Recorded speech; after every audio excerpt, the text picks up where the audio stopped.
तलब मौत की करना गुनाहे कबीरा है।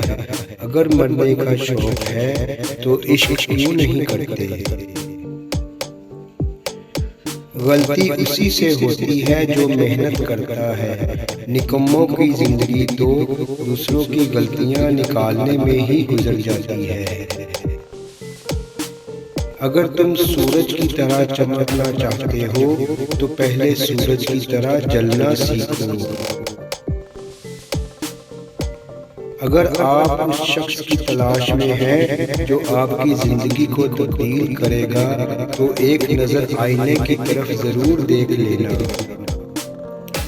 कामयाब लोग अपने चेहरे पर दो चीज़ें रखते हैं, खामोशी और मुस्कुराहट। खामोशी मसाइल दूर करने के लिए, मुस्कुराहट मसाइल के हल के लिए। बहरे बनकर मंजिल तक पहुंचने की कोशिश करो, क्योंकि बाज़ लोगों की मायूस बातें कहीं तुम्हें रोक न दें। ना घबराओ, क्योंकि आज मजाक हो जिनके लिए, कल इंशाअल्लाह ज़रूर मिसाल बनोगे उनके लिए। मेहनती इंसान के सामने पहाड़ भी कंकर और काहिल इंसान के सामने कंकर भी पहाड़ बन जाता है।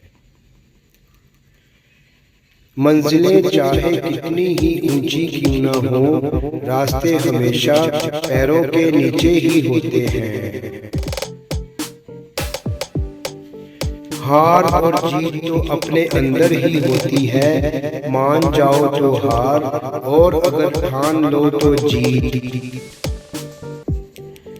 जिंदगी में इतना जरूर पढ़ लो कि जब तुम्हारे बोलने की बारी आए तो लोग फौरन लिखने लग पड़े। दोस्त को दौलत की निगाह से मत देखो, वफा करने वाले दोस्त अक्सर गरीब होते हैं।